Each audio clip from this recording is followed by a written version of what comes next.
But no, that at 6-0, you think, oh yeah, this game has been enthralling. Yeah. Oh, it's the just the quality of the football is, and now we see the second half gets underway. It has been a tussle between forwards, but we're not talking about just rolling it up the middle. They are attacking each other defensively. They are attacking each other with the ball. They're spreading it wide. There's been a few line breaks, and we see poor Luke Swain got knocked silly in the first tackle of the second half, and he is doing everything he can to try and get up, but he has got a magnet attached to his head. He's getting back to the ground. As you see what had happened, a driving tackle, and as Jason Kalis hits the ground, he lands directly on his head. And it's just his good night, Lucy. Now, if this game's played today, he's probably coming off the HIA. He is not back, and he's missing the next week. But no, a trainer has given him the magic water, and he is back up into the defensive line. Yep. Now, this is a story for all you fans out there. In 2003, I had 2 pairs of Panthers satin boxer shorts.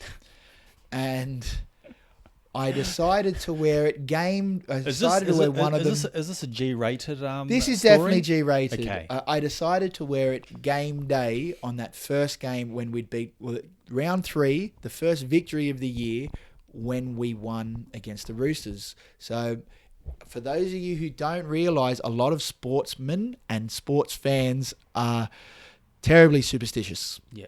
So I decided from then on I'd wear those same boxer shorts for every single game day. And when I finally stopped wearing those, I forgot once, and I thought, it won't matter. And that was when we were going for the 10 victories in a row. And we didn't win. So it was decided then that every single game day from then on, I was to wear those boxer shorts. And lo and behold, we won. So you're welcome, Penrith, that I decided to wear those boxer shorts that year. Do you still have those boxer shorts? I wish I did. They were worn to death, and unfortunately, so I graduated high school in 2003 at around about 69 kilos as a very small and thin boy. In 2 years' time, I'd bulked up just naturally to 85 kilos. Okay. So unfortunately, as my legs got a lot larger, as I do have my bottom half is much bigger than my top half. Those shorts didn't fit, and I tried those boxer shorts to fit, and they just would not get over my thighs anymore. Oh. So I wish I'd still own them today. However, no, I do not. It's a shame. It would have been good to frame it and put it on eBay maybe. I would have probably made a handkerchief out of them somehow because they were satin. Okay, that's probably we will end that story. Oh, for dress purposes only. Okay, Yeah. For suit wise. Okay, but not for actual. Not for actual. Okay. No, not in the dead of winter using for a cold. No.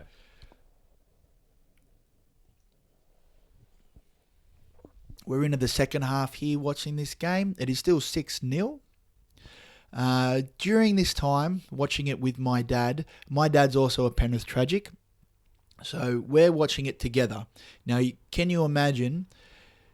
I started primary school in 1991, the year that Penrith first won the premiership.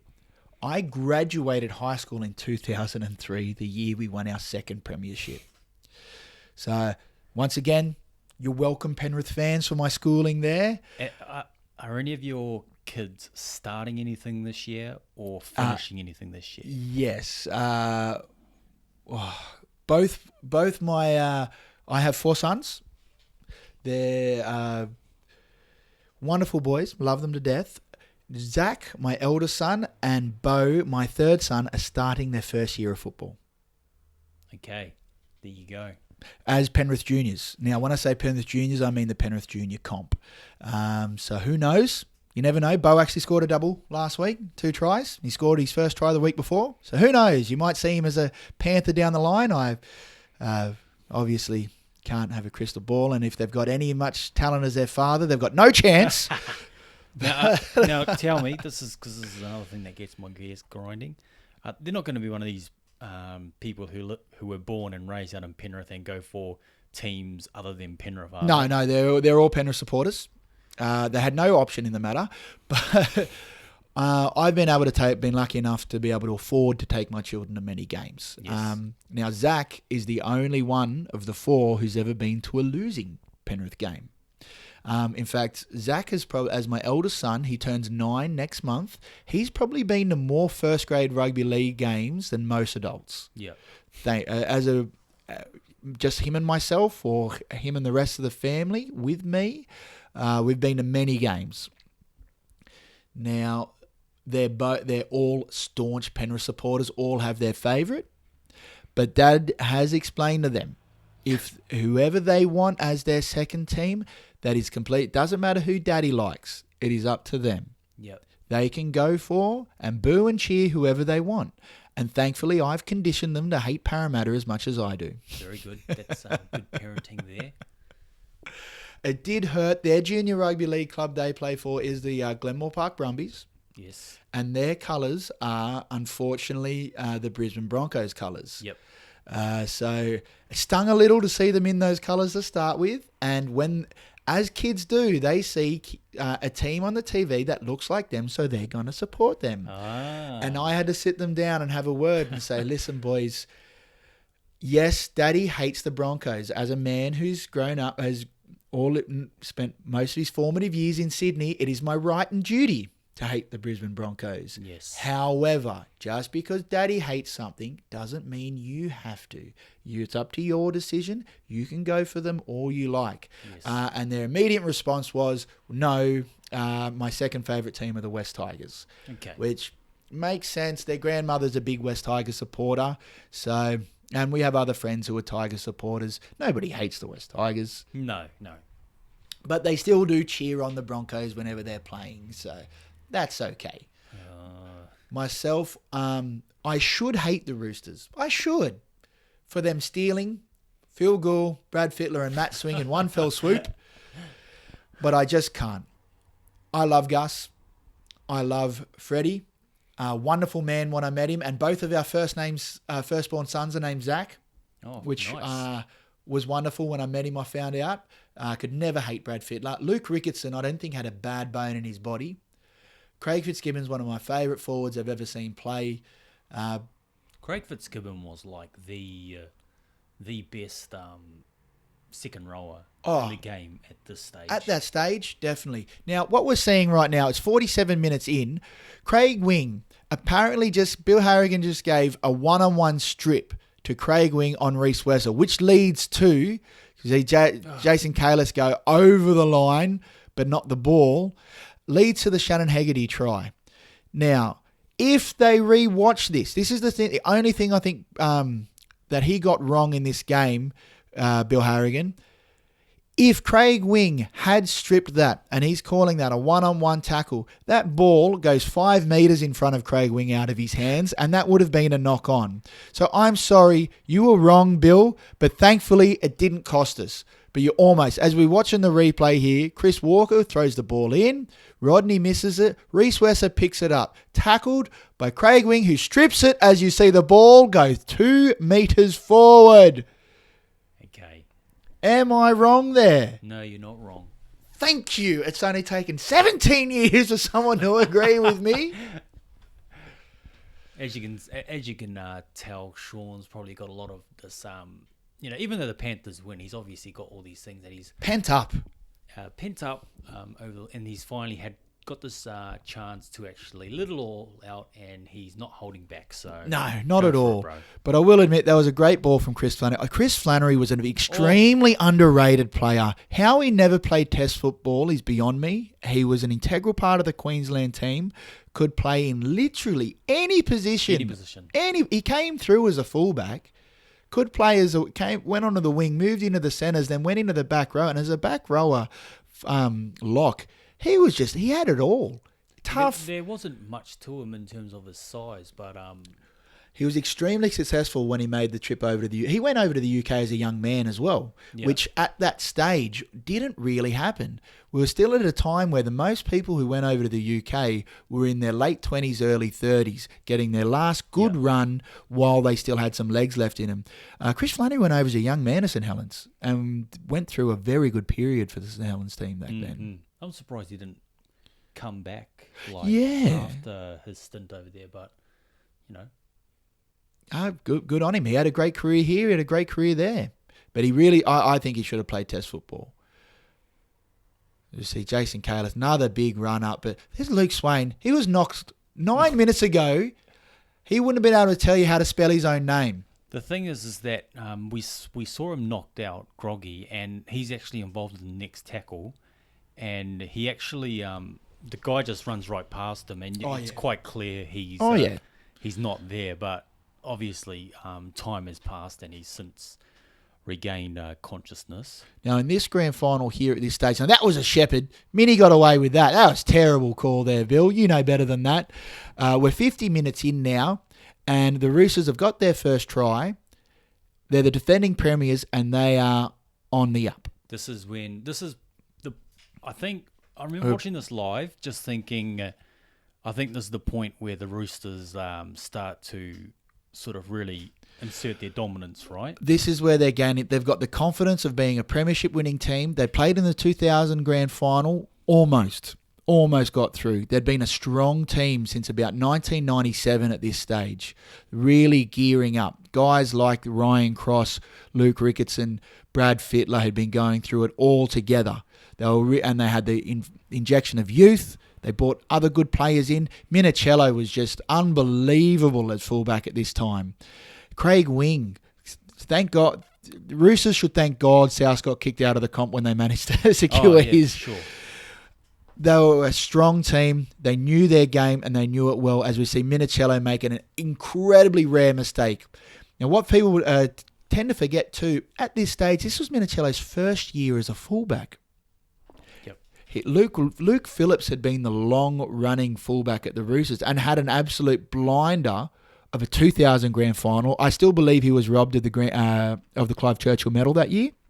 But Darren Lockyer winning it, you're not really going to argue that point. No. Darren Lockyer threw the passes to get his team home, but it would have been the Roosters would have been absolutely decimated if it wasn't for Luke Phillips in that grand final. Nevertheless. But he got the grand final winner he got the grand 2002. In 2002. He went out a winner.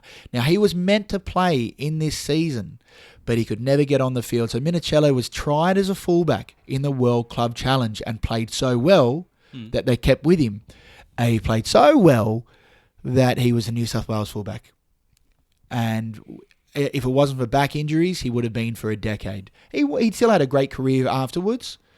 In fact, he kept Billy Slater out of the Australian position for an extremely long time. Yeah. Billy Slater didn't get a chance until Minnie was injured. And I mean, he then ended up winning the competition with the Roosters after quite a few grand final losses. He almost held the record for grand final losses. Yeah. And we're seeing here too, the Roosters had gone through a very strong period of getting some dominance.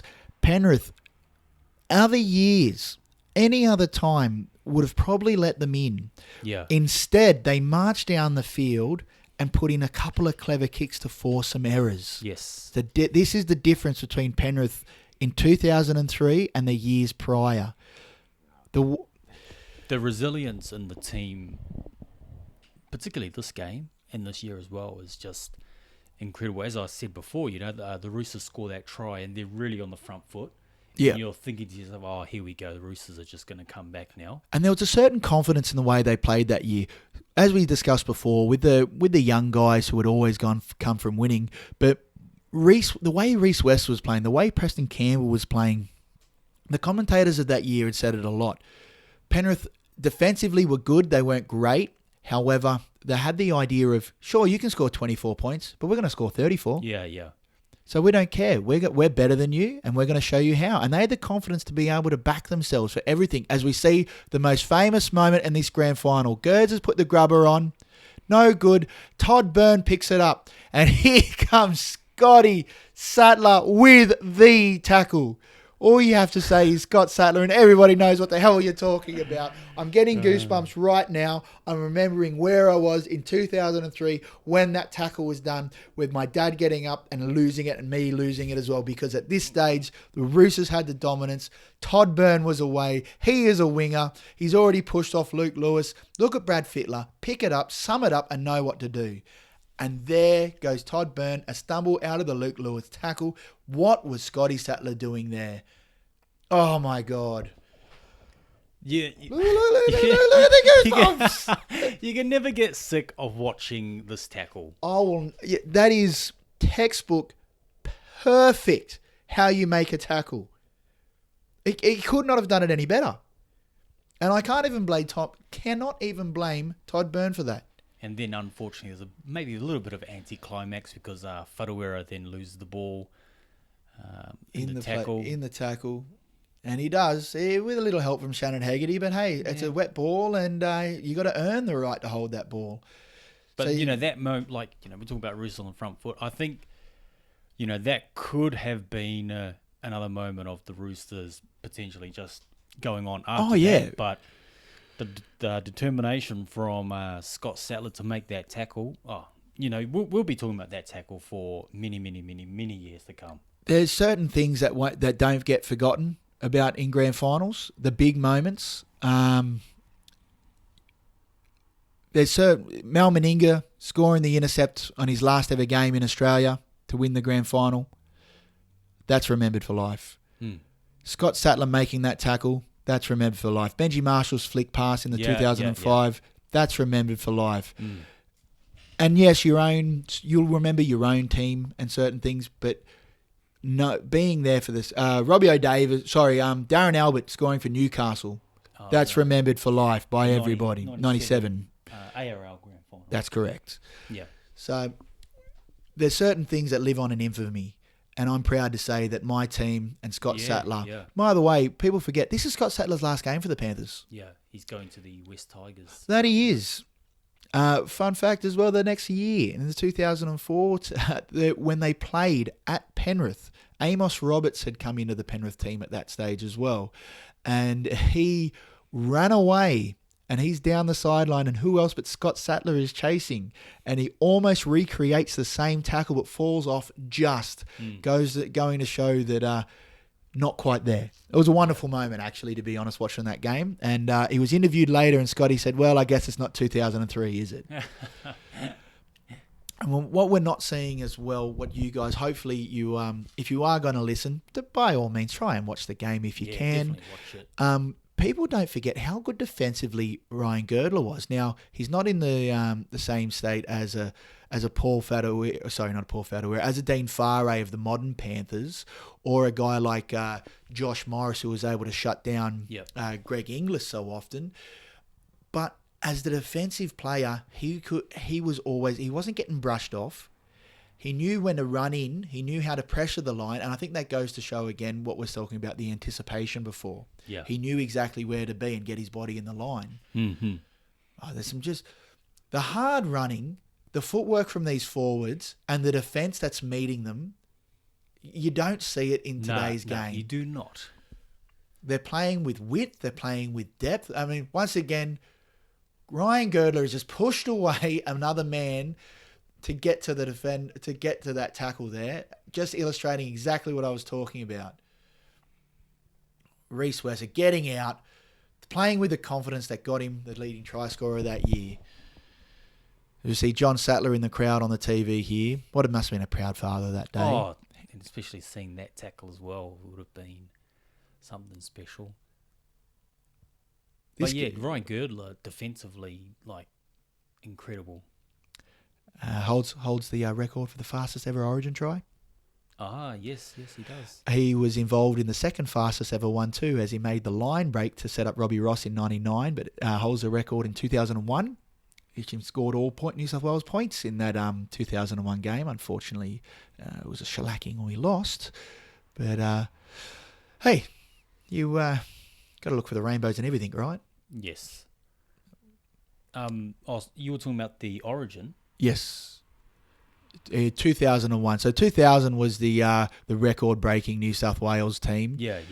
As we see Shannon Haggerty make a line break through some tired defence, but Reece Wesser chasing well, ball inside to Chris Walker, and then off to Todd Byrne. Not too many times you see that kind of connection between the back line. No. As we were saying, the Roosters were on top at this stage. But yes, the 2000 Origin series, Girdler was just untouchable at that stage. Where he scores the try and blows the whistle on his own try. That's in game 2. Yep. Where he scored one of his intercepts in that year. He scored 5 tries in that series, which is still the record, but now held by a few guys who'd equaled it. 3 Origin tries in one game, which is once again one of the other records held by a few guys at the moment. He kicked 10 goals in game 3 on his own, 10 from 10. Scored 3 tries. So that's still the record for the amount of points scored in a game, held by Ryan Girdler. And I think, if I'm not mistaken, in that series, he still holds the amount of record for points scored in a series, although Jonathan Thurston may have broken that record for points in a series. But in 2001, he missed game 1 through injury, was back for game 2 and played quite well in game 2, and himself played well in game 3, scoring a double and kicking 3 goals. Unfortunately for him, that was the only bright side of the game, with Darren Lockyer tearing New South Wales to shred, and the infamous return of Alan Langer. Yeah, I was going to say Alan Langer makes a return in that now, in that series. A teammate in that 2001 series was Luke Prittis. He was the hooker for the defending champions, the Broncos. He was playing Origin for New South Wales and should have played for Australia. But Danny Badiris was selected out of nowhere to partner Andrew Johns just because Andrew Johns was in the team. Yep. Now, Danny was playing well at that stage, but not that well. That's why he wasn't selected for New South Wales. Yeah, but with Andrew Johns returning from injury for the test match, they decided to pair up Danny Badiris with Andrew Johns, and Danny really never looked back after that. In fact, it took a long time for Luke Prittis to earn his test jersey. 2005, and thankfully I was there for that test match. I was at Suncorp Stadium, and I believe I still have the program for that too. As we see, we're 60 minutes in, and for the last 10 minutes it has been all Roosters. Yes. But the score is still 6-all, and the Panthers are doing everything they can to keep that try line. Everything. As we see, this is a 61 minutes. Gerds is saying he is gone. Now, we were talking earlier about he was having his problems with his hamstring. You can actually see right now that hamstring is gone. You can physically see his left hamstring is not working. And this just adds to the drama of this grand final. So now we've got Ryan Girdler. He's off. He's not coming back on. And he'd been the Penrith Panthers maestro for the last 4 years at least. Yes, we've had other players, and Reece Wesser was lighting it up. Craig Gower doing everything he could, but a lot of the attack for the Panthers had come down that left edge from Ryan Girdler. Now, Shane Rodney has come in with that beautiful green headgear to play in the centres, to cover for him. He's another player that's very underrated. Very underrated. He left the Panthers, went to Manly. And had a great career at Manly. And ended up winning another competition. And he was also a good goal kicker. When Gers was injured, he'd take the shots at goal, and if Preston was not feeling well. Yeah. So he actually came through as a goal-kicking second rower.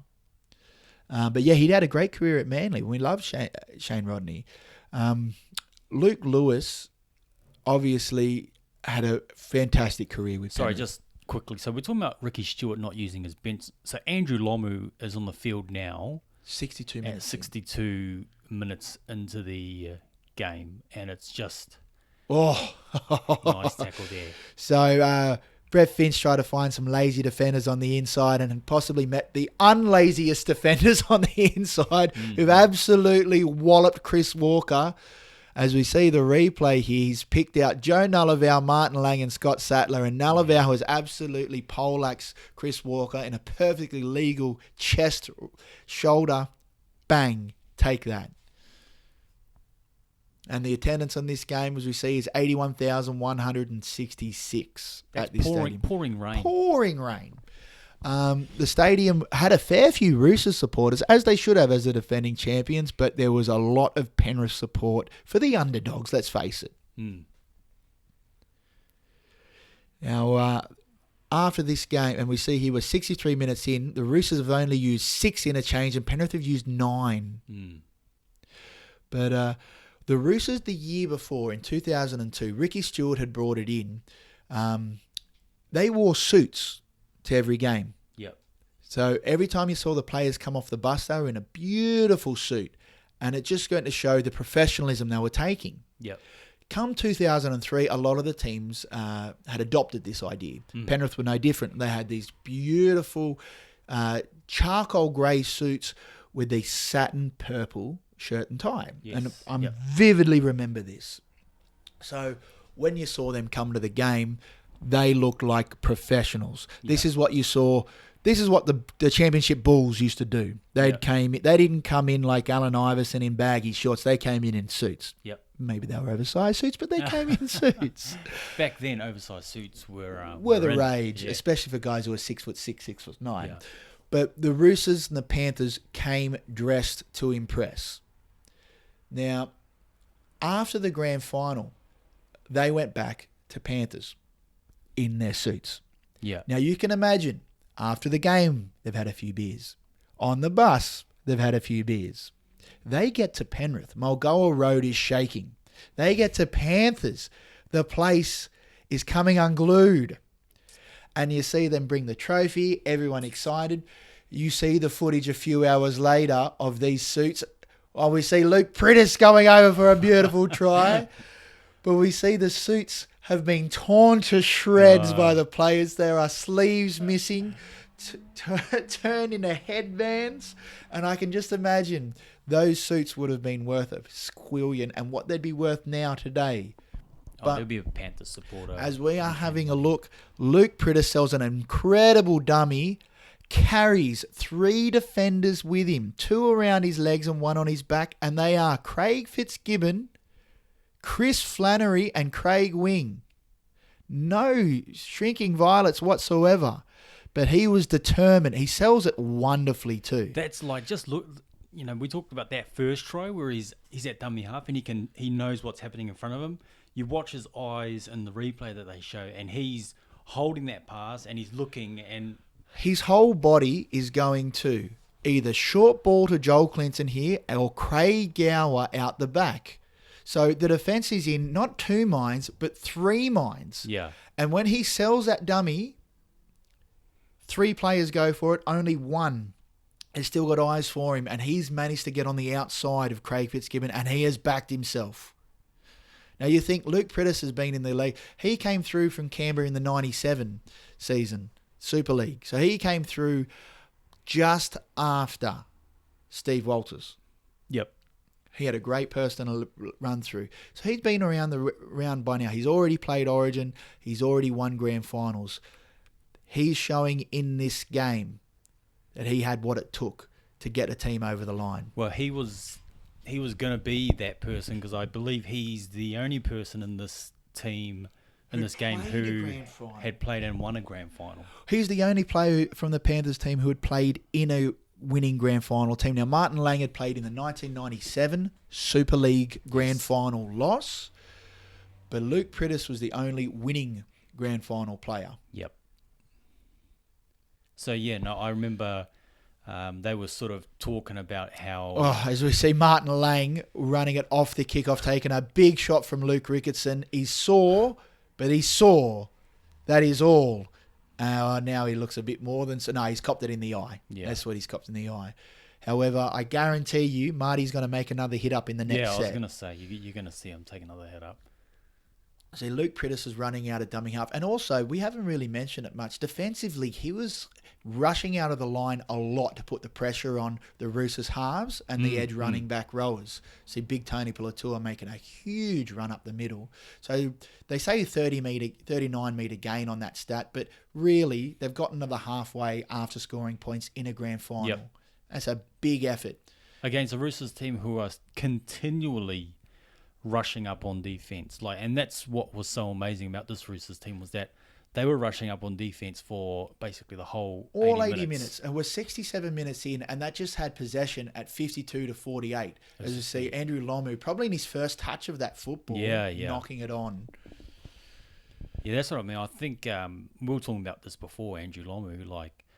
This game is just, you wouldn't even know he's no on the field. But then you look back on the previous year for the Roosters when they do win the grand final, and he's an enforcer for He the really, Roosters. really was. He's the kind of guy where you gave the ball and just said, go. Much in the same vein as Tom Burgess was in the premiership winning South Sydney team. Not the same size, obviously, but he was just a wrecking ball of a runner. But obviously, consistency was a key, and that's why we didn't see too much of him, unfortunately. And one of the things I loved about the Panthers team this year is they had Pulatura and Ngalaval, the Hair Bears. The Hair Bears. It was... neither had really had long hair prior to this at all. So. Tony had a flat top for most of his career. You see a rare error for the Panthers here on the last tackle. But Joe had really had a big year in 2002. A very big year for us. And I thought he should have played Test football for the Kiwis that year. I was upset that he didn't, because I thought he was one of the better second rowers in the comp, let alone for the Panthers. And he had short hair. Come the start of the season, they decided, no, we're going to grow our hair out. Yeah. Also, who didn't obviously make the squad, he'd only made his debut this year, was a young Frank Pritchard. Yes. Go on to play wonderful football for Penrith, and just as wonderful, probably more famous for his time at the Bulldogs. Yeah, I'd say. But he had a great career with the Panthers before he even got there, and we love Frank the Tank. Well, that's why the Bulldogs were after him, because of some of the form that he was showing for the Panthers. Oh, yeah.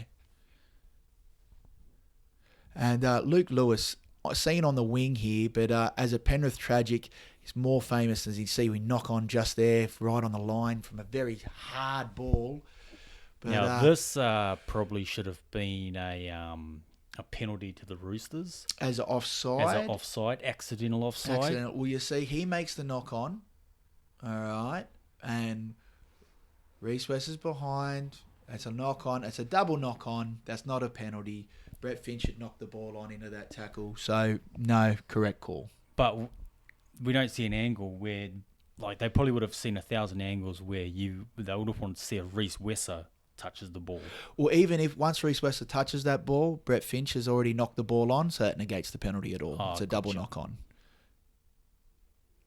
But, Luke Lewis is a winger here. He came through the grade as a centre and debuted as a centre in 2001 against Melbourne. I remember that game vividly because we were having a terrible season. But this young kid out on the wing, I'm like, how good is he? And he almost won us that game in 2001, if not for a terrible game from Steve Carter, who was a club legend, but unfortunately did not have the best of seasons in 2001. However, when Luke Lewis came in from the wing, he was playing centres in Origin in 2004, and then he moved into the back row. Geez, he played halfback in 2008 and was amazing. Yeah, I remember playing halfback. As a back rower, as a lock, he's the starting lock in my favourite ever 17. No. He just brought everything. He was a winner. And unfortunately, when his time came to an end at Penrith, it was unfortunate. But he's one of the only ever players that when he left to go to another club of his own volition, that no ill will was ever held towards him at all. Yeah. He still loves the Panthers. Penrith still loves him. And he had a great career at Cronulla, won another premiership. Well done to him. Won the Clive Churchill. Very well deserved. He was just loved by everyone at Penrith. And I met him properly at the Penrith Golf Club one day playing cards. Great story. I was there in 2002 at ANZ Stadium, which is the QE2 Stadium up in Queensland, because they couldn't play at Suncorp as it was getting redeveloped. Luke Lewis became the first ever player to score a hat-trick against the Broncos. I was there for that. Unfortunately, we lost that game. And then I mentioned it to him when I met him. I said, look, hi, Luke, you're my favourite player. And as you do get tongue-tied sometimes, I said, look, I was actually there when you were the first person to ever score a hat-trick against the Broncos, just trying to pull something out of my hat. And this massive smile came across Luke's face. He said, I only watched that game the other day.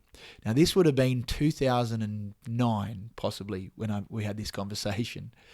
And he wanted to know what I was drinking. He wanted to know how my night was going. And as we continued to play cards during the night, he'd always question me how I was going. So, Luke Lewis, I will love you forever. Forever. Jeez, I can feel that love coming through for Luke Lewis. They say don't meet your heroes. Well, when one of your heroes is Luke Lewis, you can meet him every day. Was this before you had the boxes? Because I hate to think, if you had the boxes by then, you would have told him the story about the boxes. This was, no, I didn't tell him about the boxes. This was after the boxes. As we see, Luke Priddis, everyone thought the field goal is on, and Luke Priddis, out of nowhere, hints to the left, throws the cutout, and Luke Rooney chest grabs that ball as we see Penrith lose it with 73 minutes in. Ryan Girdler's jumped off, probably torn more of his leg, the poor bugger. And that was a long pass. That was a big pass in the wet, 73 minutes in. Big game, big opportunity, big play. And a big kick coming up as well. As we see, not only 2 minutes beforehand, Craig Gower going for the field goal, Mick Crocker with a massive charge down. We see the entire team bar 2 people. There are 3 defenders. So I take that back. There were 3 people. That was body positioning of Luke Priddis at dummy half. Made it, and the defensive line thought that too. Just because of his body positioning, they thought. And then that's when he quickly picks it up with the right. He scoops it with one hand. In wet weather, I can't stop saying that. It is pouring down at this stage too. Long pass. He hits him on the chest. Hits a flying winger on the chest. He just has to run onto the ball. He grabs it. And Luke Rooney, you beautiful man. Here comes Luke Priddis to grab him.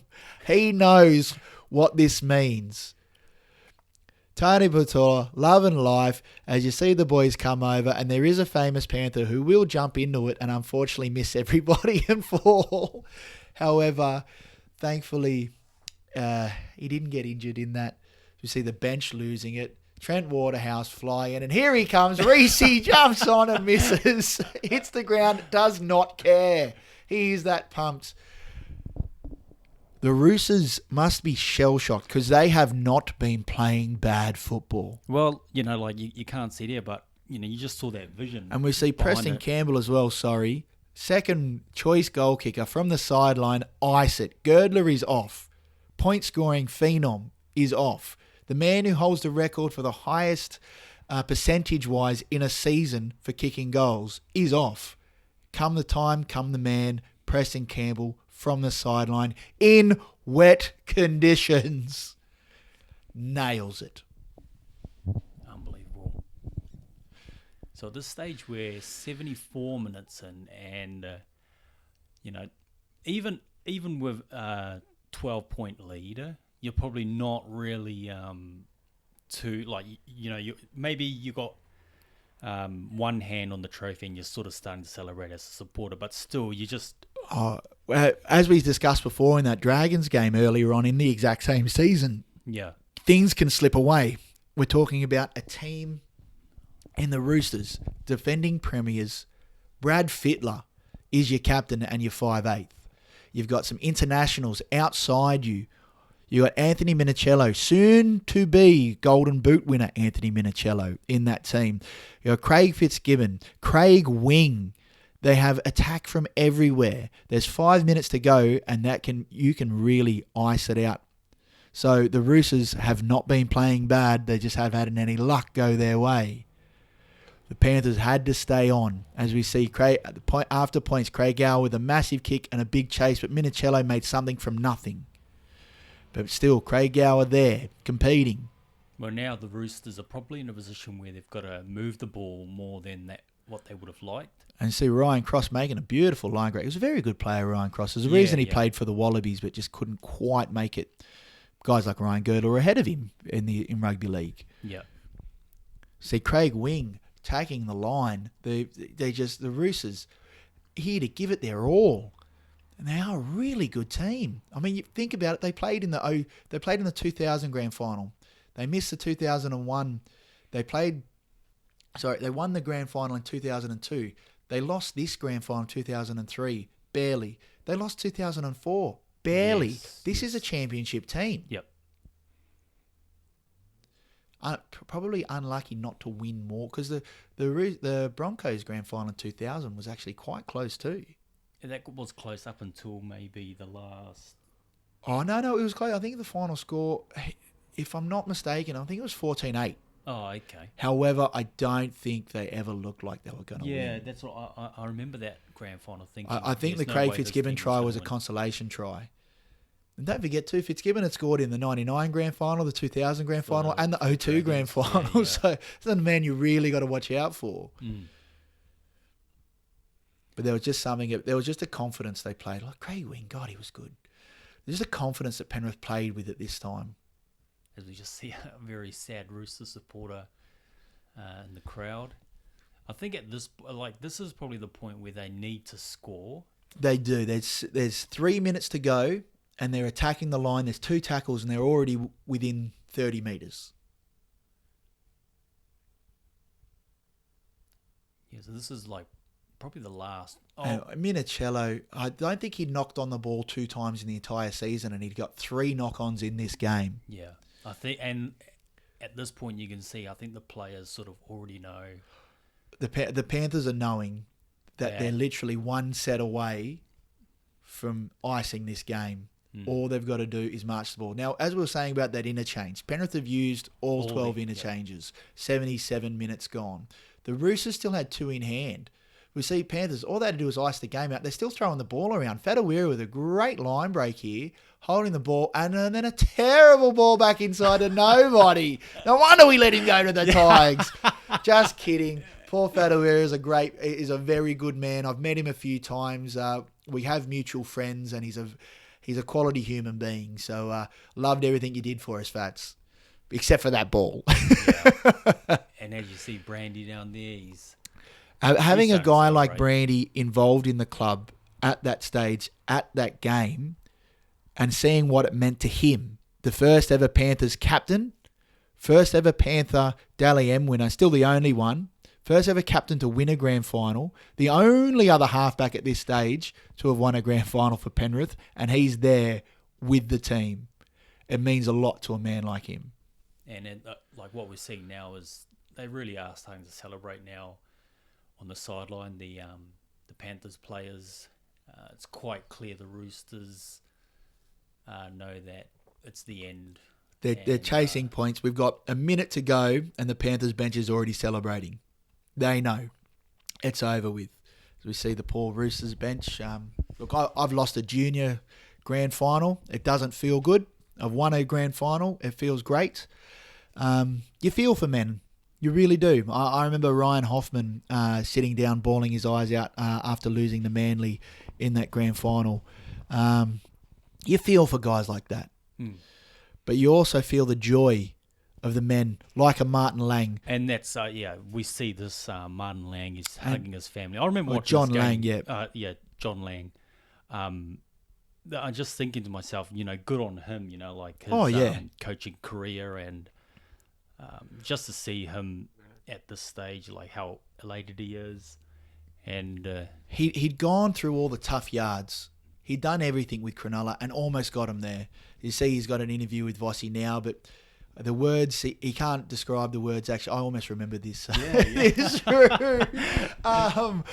But as you see the Panthers, it made such a difference. After this final whistle, my mum called my mobile. Now, my mum was watching the game at home, and I was bawling. I couldn't get the words out. I'm almost getting emotional thinking about it. I was bawling, going, I can't believe it, Mum. This is I was crying. I was trying to get the words Scott Sattler out of my mouth. I was trying to get everything out of my mouth, and it was just a wave of emotion. I'd spent all my formative years with a mediocre team as my team, and this was our chance, and we'd done it. And seeing the players celebrate, seeing what it meant to them, seeing what it meant to my dad, and being able to watch it with my dad, It's one of my favourite memories of all time. It was a great year for me. I graduated high school in 2003. I turned 18 in 2003. The Panthers won in 2003. This was an amazing time to be alive. You see a bloke, classy man like Luke Prittis go over to the unfortunate runners-up. But the Roosters gave it their all. This game, if you haven't watched this game again, do yourself a favour and watch the quality of football played between both teams.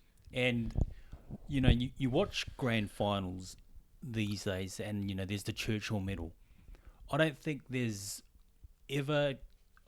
even recently, since this grand final, that you've seen a more dominant Clive Churchill medal performance from a player than Luke Prittis.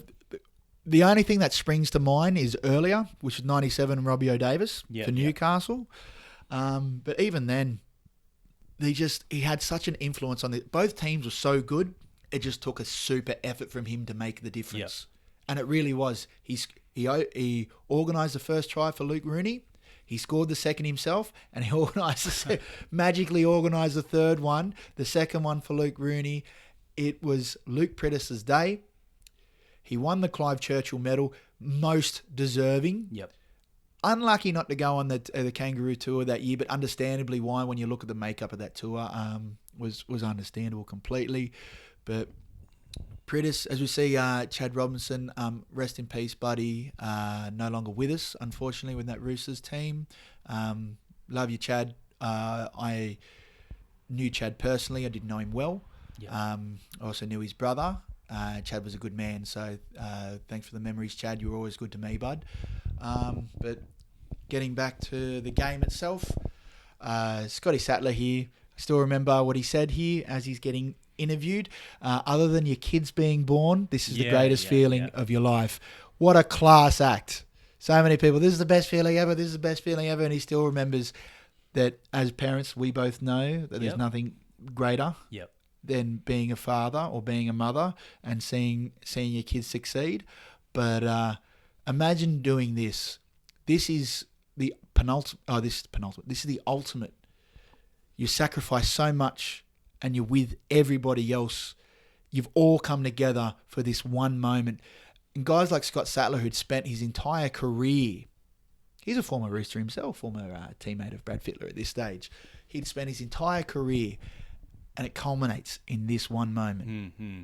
Can you imagine the feeling that could be? Yeah. I just see a guy like Joel Clinton celebrating now, which would have been great, but a guy like Luke Lewis, he's only something like, he's 40 games into his career. Yeah. And when he won the second time, he knew how much that meant not only to Cronulla, but to him himself, because he's thinking we're going to play grand finals every year. Yeah, yeah. Joel was big Joel Clinton was really big for us. We still love you, Joel. Even though I'm still dirty, you went to Brisbane. But we got Petro Civoniceva out of it, so hey. He says there, plenty of beers and plenty of tears. Is that the line that he says Yes, it is. Ben Ross is also famous in this game. He lost his grand final ring in celebrations. Yes, I remember hearing this story. And he figured, whatever, it's lost. It is what it is. Yeah. And after a few days bender, he's on his way home, coming in, and he looks down, and there in his garden bed is his grand final ring. Craig Gow. So he'd played 158 games by this stage, first grade games, to get to this grand final. Our captain, our halfback, wonderful. So, in our premiership years, we've had a New South Wales halfback at the helm of Greg Alexander and Craig Gower. Greg Alexander had already won a Dally M medal in 1985. Craig Gower was robbed of the 2003 Dally M medal. Yep. And as we're speaking, it'd be very hard to bet against Nathan Cleary winning this year's Dally M medal. Mm. In 2003, John Lang, long-term coach, with his son, Martin Lang. This year, we have Ivan Cleary, long-term coach, with his son, Nathan Cleary. We have some elder statesmen. We have the young winning juniors that have come through in 2020. We have, instead of Big Tony Pulatua, we've got Viliami Kikau. Yes. Instead of Scott Sattler, we've got Isaiah Yao. Hmm. Instead of Luke Prittis, we've got Appy Coruscant. Yes. We have an electric backline. Instead of having Reece Wesser, we've got Stephen Crichton, who's playing in the centres, a little bit of a different role. Yep. Instead of the elder head in Ryan Girdler, we've got the older head in Josh Mansour. Yep. We've got the electric Jerome Luai instead of the electric Preston Campbell. Yep. So the reason you called me to do this podcast, to revisit all this, is the parallels of what's running in 2003 to 2020. Dare I dream? You can only dream. You can only dream. So I don't think it's a really good way to finish up that episode. As I said in the beginning, very exciting time to be a Panthers supporter at the moment. Teams are flying high there. And then if you didn't get excited after what Sean just went over there, then I think you need to go to the doctor and get your pulse checked, because it is very exciting times. And you know what? And as someone who's not a Panthers supporter but who lives in Penrith and absolutely loves the area, I'd absolutely love to see them win. I'd love to see the reaction from the people and just be involved in that. I think it'll just be an experience on its own. No offense to my employers, but you wouldn't see me for a week. I'm just throwing it out there. As we see, we're watching at the moment Luke Prittis accepting his Clive Churchill medal, respectfully, and he still has the greatest opening line ever. His Ric Flair impersonation. Wow! Was that a deliberate Ric Flair impersonation? I'm not sure it was. I honestly think it was just an expression of joy and just elation in the situation, the recognition. Yeah. He'd done so much. We still love you, Luke Prittis. You're a legend in the Penrith area. He does a lot for charity. He does a lot for charity. Luke Prittis Foundation? Yes. And you'll see him pretty much every single McHappy Day. He is there handing out at any local McDonald's that he's at the time. Luke Prittis, love you. I can actually tell you every single Clive Churchill medal winner off the top of my head by year, chronologically. It's a ridiculous fact that's just unnecessary for most humans to have. But 2003 is definitely my favourite Clive Churchill medal winner, considering in 1991 it went to an opposition player in Bradley Clyde. Yep, but anyway, in signing off, 2003, if you haven't, rewatch it. A great game, a game that still holds up even today. And holds up in any era. Oh, for sure. Any era of football. I mean, doesn't Bill Harrigan actually says that it's... I think it is. He says it's his best, or it's the best grand final? Well, because it was played so tough, so fast, but once again, as we said, there was no niggle really in it from either team. No. He didn't have to blow many penalties because neither team was offside, smacking around in the ruck or anything. He got to sit and watch two heavyweights slug it out. Yep. He had front row seat centre, and I'm envious that he got to do that. Love you, Brad Fittler. Freddie's one of the all-time greats. Love you. What a champion. But it was not his day.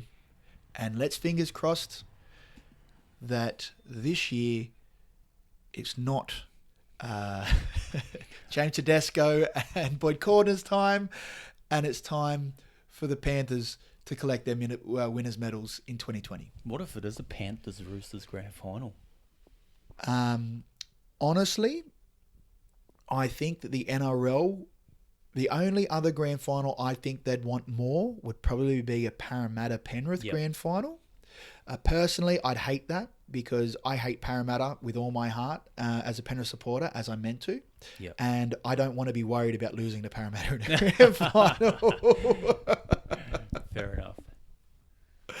However, I think the NRL would love the story of the Roosters trying to go for the three-peat the Panthers being the underdogs trying to get there and wrestle it away from them. The underdogs trying to take the crown of the reigning champs. But I could see a Melbourne Penrith grand final, a Parramatta Penrith grand final, a Roosters Penrith grand final. I can see us also not making the grand final. I don't like that opportunity. Like that. No, let's not talk like that, Sean. Let's get our magic 8 ball. Let's shake it up. We're going to finish off the episode. We've just seen Craig Gower lift up that trophy and what is hopefully something that we see a repeat of in 2020. We can only hope. Sean, thank you very much for reliving this great grand final with me, and let's hope that history can repeat itself. Thank you so much for that, and I honestly could do this every week. Thank you so much, and for you guys out there, let's hope to see you at the 2020 grand final. No worries, thanks bro. Hope you enjoyed that episode. I've got plenty more videos like that up on the channel. If you can check it out, that'll be great. If you did like the episode that you just watched, please feel free to leave a comment, hit the like button, and if you can, please support me by hitting the subscribe button, like the page on Facebook, and I hope to see you in the next episode. Catch you.